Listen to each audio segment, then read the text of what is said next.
కొన్ని సందర్భాలలో మీరు వీక్గా ఉంటే దుష్టుడు మీకు రాంగ్ డెసిషన్స్ తీసుకునేటువంటి ప్రేరేపణ పుట్టిస్తుంటాడు. జాగ్రత్త. నువ్వు వీక్గా ఉన్నావా, దుష్టుడు దెబ్బ కొట్టేస్తాడు. నువ్వు ఎప్పుడు వీక్ అయిపోయావో అప్పుడే నీకు ఒక చెడ్డ ఆలోచన ఇస్తాడు. ఆ వీక్ పొజిషన్లో, ఆ వీక్ మైండ్ సెట్ కలిగి ఉన్నప్పుడు వాడిచ్చే చెడ్డ ఆలోచన ఒకవేళ తెలియక తీసేసుకున్నావు అనుకో, లైఫ్ మొత్తం ఏమైపోద్ది, కొలాప్స్ అయిపోద్ది. చాలామంది చూడండి, బాధలో ఉన్నప్పుడు తప్పుడు నిర్ణయాలు తీసేసుకుంటారు. చచ్చిపోదాం అనుకుంటారు, అదా గదిలోకి వెళ్ళిపోతారు, ఫ్యాన్కి ఏదో పాచర్ ముడేస్తారు, ఊరితాడు పెట్టేసుకుంటారు, పీట తన్నేస్తారు. పీట తన్ని ఊగుతూ గాలిలో ఉండగా నిర్ణయం మారద్ది. పిల్లలు గుర్తొస్తారు, భర్త గుర్తొస్తాడు, అయ్యో బతుకుదాం అనుకుంటారు. ఇంకేం బతుకుతావు, నీ మొహం సగం చచ్చావు, ఇంకా ఊపులాట్లా ఇంకా బిగిసిపోద్ది మొత్తానికి. అందుకే ఇప్పుడు పిచ్చి పనులు చేయకూడదు. అలాంటి ఆలోచనలు వస్తుంది అంటే వెంటనే బయటికి పోవాలి, పరిగెత్తుకుని పోవాలి బయట పోయి ఎవరొకరిని పిలిచి వాళ్ళకి చెప్పాలి, ఇలాంటి ఆలోచన నాకు వస్తుందే బాబు అని. అప్పుడు సెట్ అయిపోద్ది. కొంతమంది ఇంకా అదంతా చేయరు.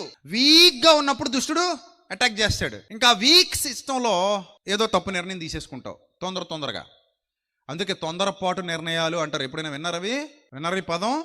ఏం నిర్ణయం అది? తొందరపాటు నిర్ణయం.